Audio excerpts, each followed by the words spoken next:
everybody, I'm Severely Mame. Today I wanted to talk to you about ways to finish the seams on your vintage or homemade garments.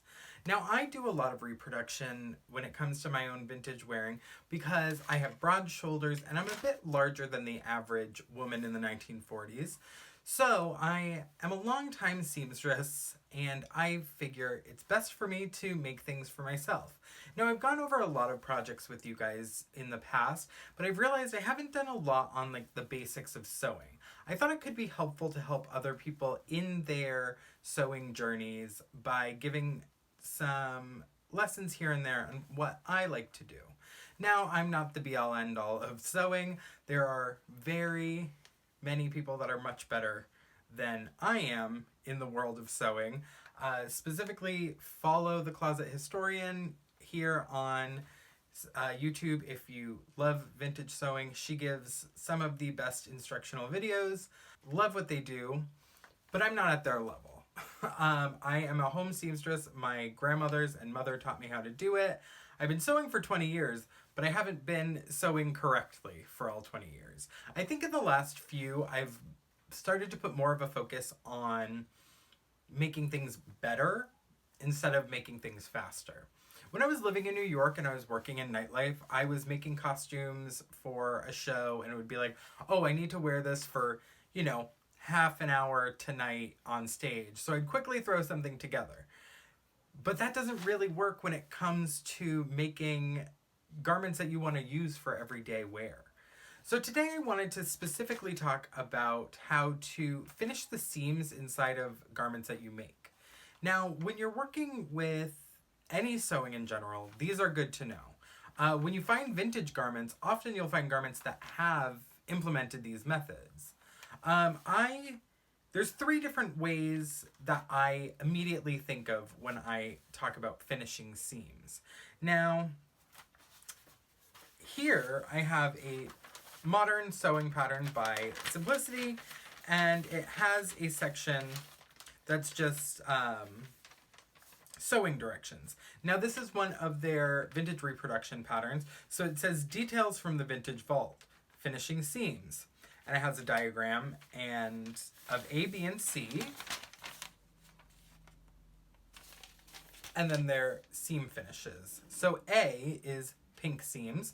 That's using pinking shears, which are a zigzag scissor.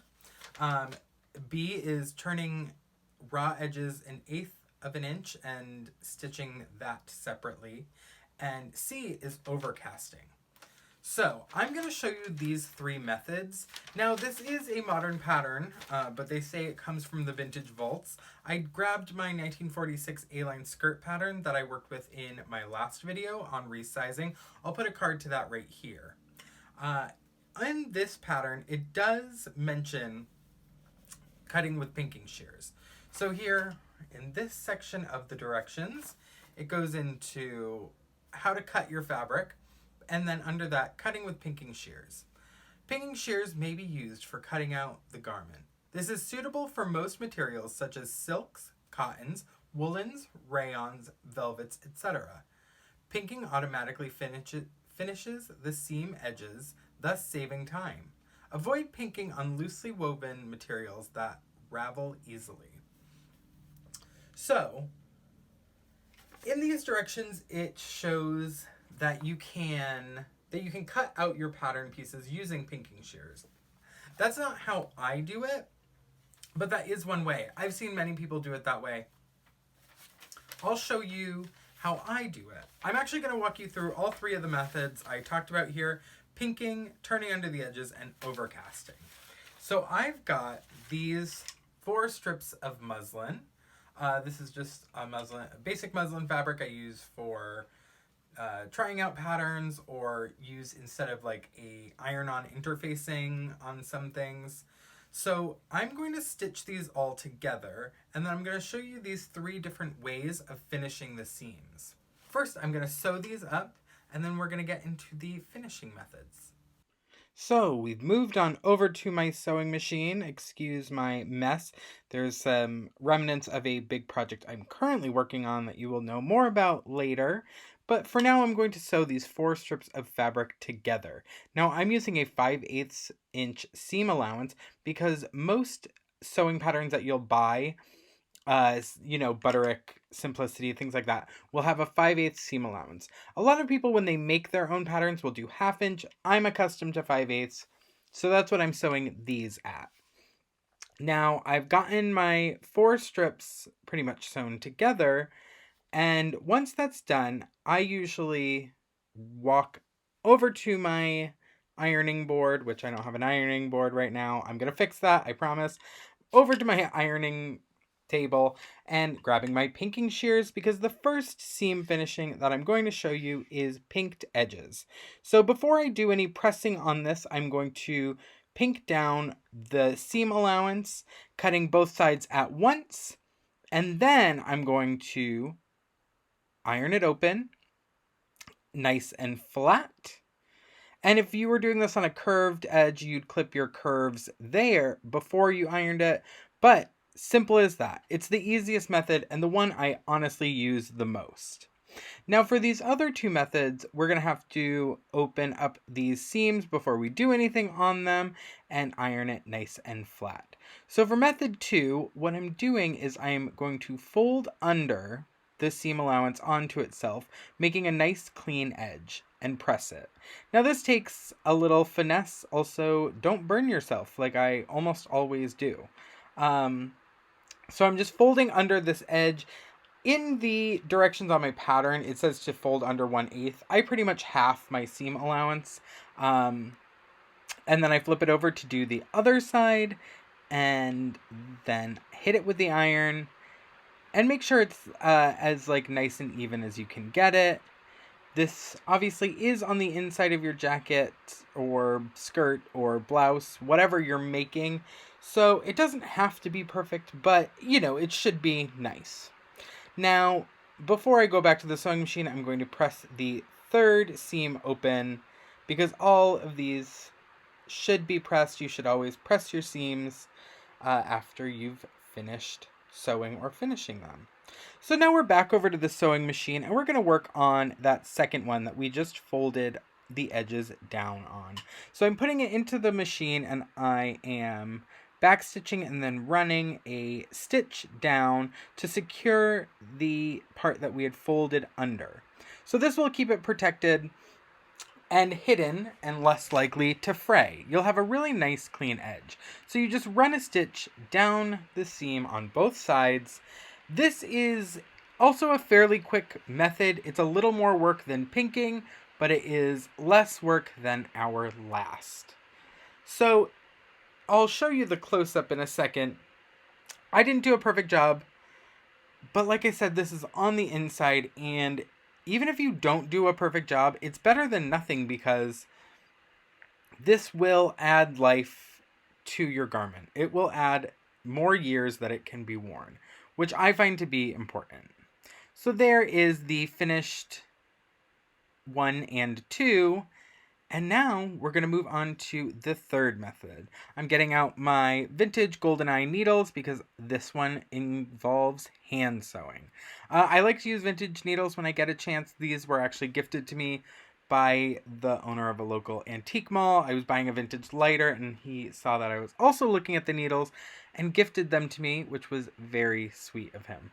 I'm going to show you here how I thread a needle and tie it off. I'm going to do a double strand. So I'm cutting one long piece. I'm just using a cotton poly blend thread. Obviously I'm using a thread that doesn't match so you can see it.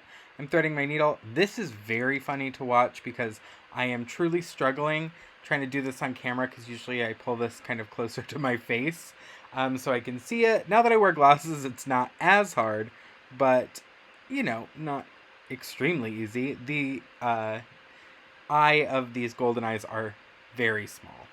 So I'm going to pull the ends of my threads together. As you can see, I am evening them out.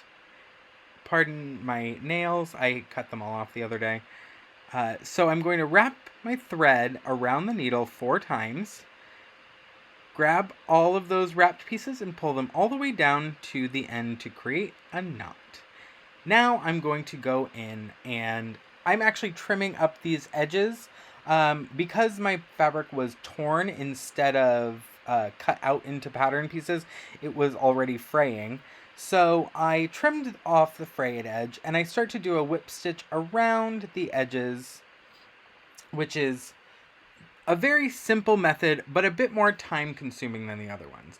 I'm going to speed this up a little bit more, but really all this is doing a whip stitch around it to hold the threads in place the best you can. Now, you don't want these to be too tight and to like roll it under or pull it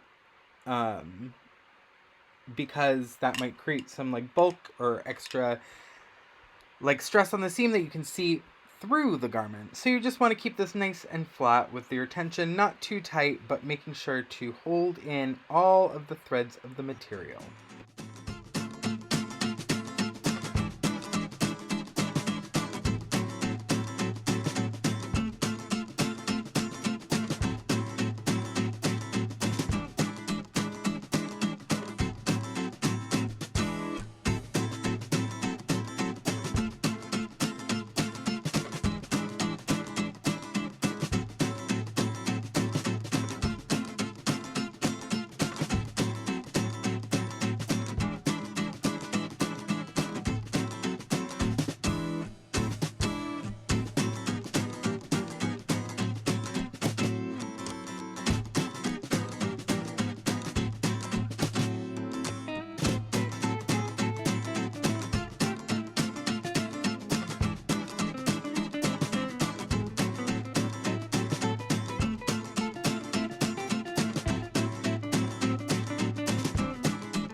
Now here are your 3 finished methods of finishing your seam allowance. It is a great starting place. There is way more ways to do this, but these 3 are simple and I love them. If you like this video and think that this has some value to you, make sure to hit that like button, subscribe to my channel, and if you really like what I'm doing here, follow the link below to my Patreon where you can get exclusive content and help me make videos just like this. If you have any questions about what I did here, let me know down in the comments. Do you sew your own clothes already? Is this something that you're just getting into? Let me know any sewing questions you have below because I'd love to help you guys and make more sewing themed videos. I really love sewing, so this feels less like work for me because I want other people to know how to do this. Creating sustainable garments is something that I wish I would have been doing for a longer time. I think that I was kind of reckless and haphazard in the beginning, and now I am putting a little more focus on making things last longer. And I hope that I can inspire you guys to do the same. I'm severely Mame. Thank you so much for watching, and I will see you very soon.